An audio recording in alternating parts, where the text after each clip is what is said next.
চীনের দালিয়ানে অনুষ্ঠিত world economic ফোরামের প্ল্যানারি সেশনে আমন্ত্রিত অতিথি হিসেবে যোগ দিয়েছেন বাংলাদেশের প্রধানমন্ত্রী তারেক রহমান।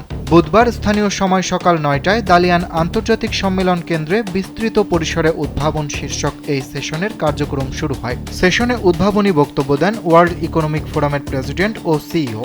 এতে চীনের প্রধানমন্ত্রী লি কিয়াং সহ দক্ষিণ কোরিয়া, কাজাখস্তান, মঙ্গোলিয়া, মন্টিনিগ্রো ও গিনির সরকার প্রধানরাও অংশ নেন। সম্মেলনের ফাঁকে প্রধানমন্ত্রী বিভিন্ন দেশের নেতাদের সঙ্গে দ্বিপাক্ষিক সম্পর্ক জোরদার এবং পারস্পরিক স্বার্থ সংশ্লিষ্ট বিষয়ে আলোচনা করেন। এবারের সম্মেলনে বৈশ্বিক অর্থনীতি, শিল্প কাঠামোর পরিবর্তন, কৃত্রিম বুদ্ধিমত্তা ও উদীয়মান প্রযুক্তির ব্যবহার, চীনের অর্থনৈতিক ভবিষ্যৎ, তরুণদের কর্মসংস্থান এবং জলবায়ু পরিবর্তন নিয়ে আলোচনা হচ্ছে।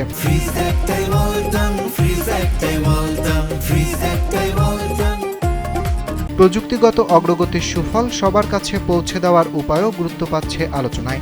৯০টির বেশি দেশের প্রায় ১,৭০০ সরকারি প্রতিনিধি, নীতি নির্ধারক, ব্যবসায়ী ও প্রযুক্তি উদ্যোক্তা এতে অংশ নিয়েছেন।